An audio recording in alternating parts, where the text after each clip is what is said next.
Doctors of Reddit, what's your I don't know how you're alive but we better treat you right now cases? In med school got to scrubbing on a case that bypassed the emergency room and went straight to the OR. Older woman had pointed a shotgun right in the middle of her chest and aimed it down and to the left. The entry hole was a perfect, neat, little coin-sized opening. On the other side of her was absolute shredded carnage where most of her left rib cage was shattered, left lung gone, and you could still see her heart somehow still beating. She was overall stable under anesthesia and oxygen, but holy shit. The surgeons worked 4 hours and got her put back together as best as they could with whatever she had remaining, and one of them said she's going to hurt like a motherfucker, and she's still going to wish she was dead. You're gonna wish you were dead, doctor, to his suicidal patient. When I was in med school we were shown a patient who had both lungs fully collapsed, yet he came into the hospital all by himself and was only complaining about it being slightly difficult to breathe. I've had both my lungs collapse but not at the same time.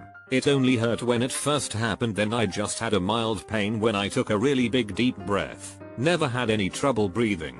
Didn't hurt if I wasn't taking deep breaths. First time it ever happened I ignored it for a whole week until I nearly passed out randomly and thought, yeah, I need to see a doctor. Not a doctor, but I fell off of a trailer and landed on my head and they rushed me to the hospital. The doctors did some x-rays and a CT scan and sent me home.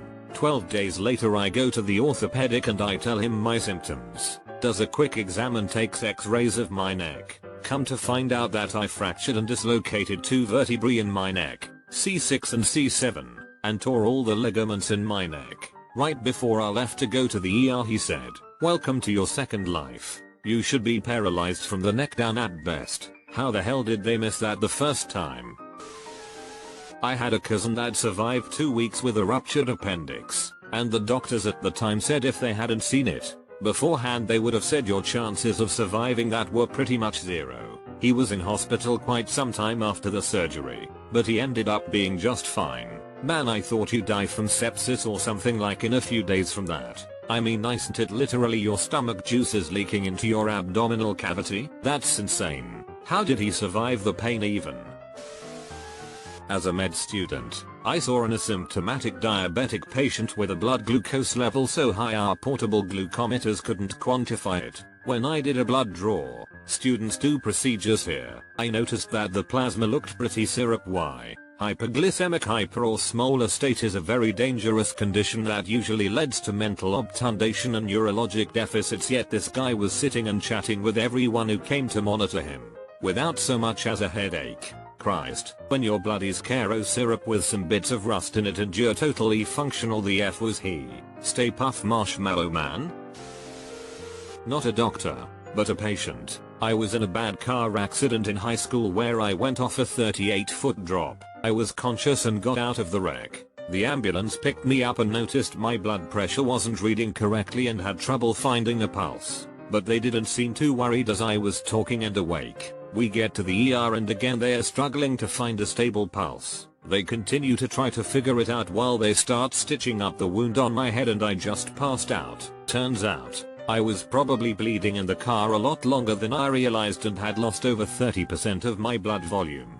The paramedics didn't realize how much I had bled because the car landed in a way that almost none of it ended up on me. The car was on standing completely vertical on its front, and I didn't seem confused or show other signs of hypovolemic shock. The hospital gave me a plasma transfusion and fortunately everything turned out okay, but the doctor told me it was a lot closer to turning out bad than I realized. Later that week, we went to get my stuff out of the car and the entire hood and most of the dashboard were just covered in blood. My mom just broke down in tears and couldn't go near the car. It was crazy. He didn't damage the guardrails, and since this was before cell phones were invented, so no one knew he did it. Well, he was pinned in his car not to hurt, but sure as hell attracted a lot of mosquitoes. So he sat there all night getting eaten alive by mosquitoes till morning when they found him. My dad said they counted estimated over 10,000 mosquito bites and lived. He lost both of his legs too, I think. Not a doctor but can contribute somewhat. I had an emergency appointment with my GP after I'd been suffering from lightheadedness and exhaustion for about 2 weeks. He took my blood pressure which came to 65/40 and he was shocked I hadn't yet been admitted to hospital as my BP was dangerously low. After going to hospital it turns out I have Addison's disease and am one of around 8,500 in my country with it. I had the opposite BP scenario recently. We already have high BP in my family, and for years, doctors had been telling me that my, apparently, dangerously high, BP of 160/115 not great, but not an emergency, or something similar. It always had the tone like you're like 10 pounds overweight. Maybe cut back on the beer for a little bit. Fast forward to a few months ago, I broke my hand and went to the ER. The triage nurse took my BP like 3 times, and then I overhear this conversation. Entry clerk, that's not right. Take it again. Triage nurse, I took it 3 times. Entry clerk supervises the 4th time they take my BP, then waves her hand in front of me and says, "Can you see me?" "Yeah, I see you fine. Can we take a look at my broken hand now?" "We're not admitting you for a broken hand. You're here on a stroke watch now." Apparently my BP was 204/140.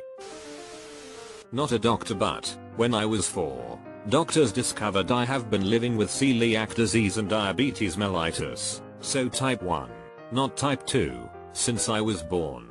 At that time I was a lot shorter than everyone else my age because I couldn't grow. They tested my blood sugar and it turned out I had a blood sugar of 67.8 mol, which is 7 times more than what is normal and 3 times what you need to faint, and about 13.0 mol over what you need to be pronounced in critical condition. I could have died at any moment. Doctors said I was a 1 in a million. I'm 17 now and everything is going great. Did you grow in height? I am a medical resident on my ICU rotation last year. We were looking after a patient who had undergone seemingly uneventful open heart surgery. Over the next several days, he developed an infection, which is not uncommon. People get pneumonia after anesthesia. The skin around the surgical site can become infected, etc. Weirdly though, he seemed to be getting worse despite aggressive antibiotic treatment. Somewhere around the 5th day, it is time to take the drainage tube out of his chest. They are placed there after every surgery like this so that blood does not accumulate around the heart, and lo and behold, literal feces start pouring out of this poor man's chest cavity. Turns out the cardiothoracic surgeon had punctured the man's intestine with the tube on the way up to his heart, essentially creating a highway for his colonic microorganisms. Ended up with multiple bacteria and fungi running rampant in his chest, abdomen, and bloodstream. Obviously needed repeat surgery to get everything cleaned out. Somehow survived, in the short term at least, despite being pretty sick to begin with. I'll never forget looking at that CT scan though. Horrifying stuff. Nurse, get the charm in. Stat. My mom went 2 years without managing her type 1 diabetes. She finally went in for a checkup. I felt like shit after a couple days. How TF does anyone go 2 years? Had a little pain in my knee. Thought it was a pulled muscle. Kinda felt like it needed to pop. Tried to get it to pop by kicking my foot out twice. Didn't pop, so I figured I'd go sit down and massage it. Took a step and got dizzy with a little tunnel vision and hearing impairment. Went to the hospital and walked in. Mentioned I thought it was a blood clot. Previous job as EMT. So they took me back. I laughed and joked the whole way. Poked fun at a nurse for blowing a vein in my left arm. Did a chest CT and they found a fairly large saddle pulmonary embolism. Doctor mentioned that I shouldn't have been awake with the percentage of blockage I had, let alone walking in and being my jovial self. Got me meds and gave me a nice suite for a weekend. I'm now on blood thinners for life and damn are they expensive. I'm sorry for the expensive living. My mum has back surgery and a few days later became extremely ill. She called over 12-year-old me and confided I may die. Jesus. So they get her into a room and they have no idea what her symptoms are caused by. They decide it may be a plague. So we have to gown up, gloves, mask, the whole thing just to see her. It was awful, and they couldn't fix it. They didn't know why. And then a student's doc looked over her chart for funsies and said she just had back surgery. This aligns with a spinal fluid leak. So they get her in, and realize it's so significant that they could have lose her in 48 hours. She good now. Jesus. That's one hell of an oversight. I'm glad she's okay, but oh my god, if not for that student, that kid deserves one hell of a hug. .84 back of someone I know led the doctors to say they had never actually seen one that high. Sent her home 8 hours later, still sheet-faced. That's ridiculously high and dangerous. An acquaintance in my circle was Baker acted and they measured her at .48 back. Gave her husband and friends the admonishment that at that level she was effectively killing herself. I was accidentally shot pretty bad. Femoral artery was destroyed in my right leg. Doctors told my parents and the ICU that I had a 0.7% chance of living. 3 years later and I'm not dead yet. My leg, no blood and guts. Not a doctor, but worked in the X-ray department back then. So they brought someone up from ER, still on the stretcher, and they being the paramedics. Both is quite unusual. The guy they brought was a junkie, high on whatever, and had tried to embrace a truck. Maybe he should have chosen a parking truck. But he had not been that smart. He had broken about every bone one can break without dying on the spot. On his X-ray request form nearly everything was ticked, and he still hadn't recognized that he had a problem, or at least not the vital details. The paramedics, one X-ray person, and me, non-medical bureaucrat, were put in lead shirts and assigned to hold him down. He actually kicked and punched at the people around him with broken legs and arms. That's an interesting story, but I have to say your style of writing is exhausting to read.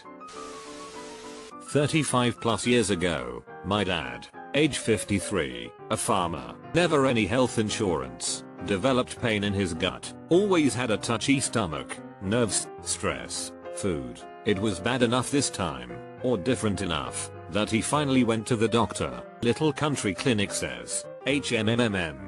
And sent him to the nearby hospital to get a scan X-ray. It was a day or two after that long to read scans back then, they called him and said, "Get to the hospital now, your appendix has burst." Just he and I at home. I was 13, so he drove himself to the hospital. He recovered, but it was a tough surgery and it was probably hours from being too late. The surgeon said the appendix had partially burst, then had tried to heal itself. Fast forward 30 years. My sister, age 53, develops stomach pains. She suffers with it for a night and finally tells my mom maybe she should go to the hospital. Her appendix had burst. It was hours from being too late. I've got less than 3 years before my appendix expires, it seems. Is it possible that it's a problem that develops over time before it becomes painful?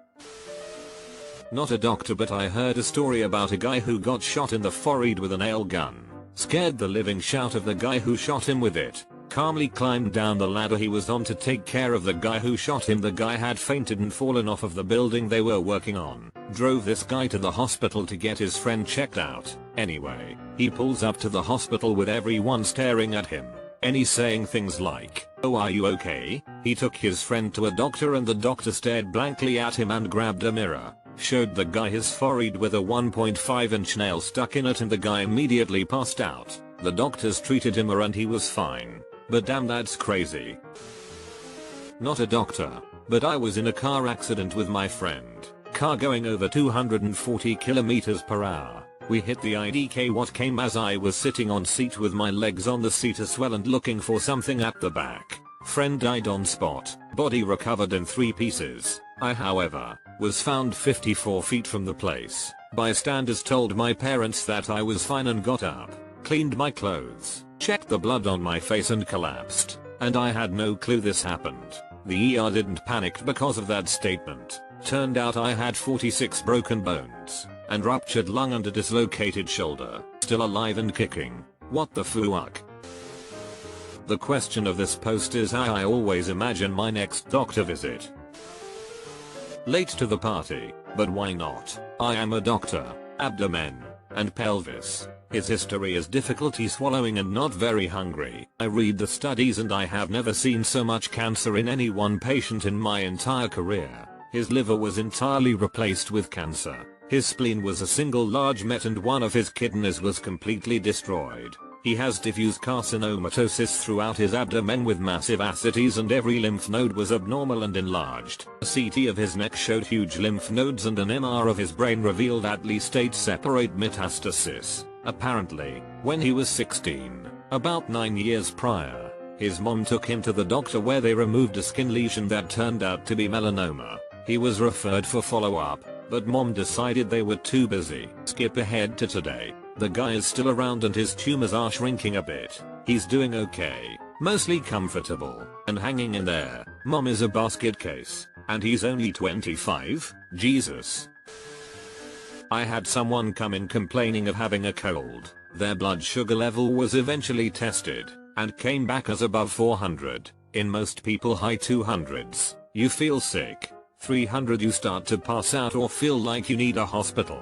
They left us in an ambulance. This is my grandmother, she's diabetic, and for the first couple days after she had a surgery on her foot it was reading almost 400. I felt like a real piece of sh because I didn't realize what that meant initially. She's fine now, but when I looked up normal blood sugar I almost had a heart attack.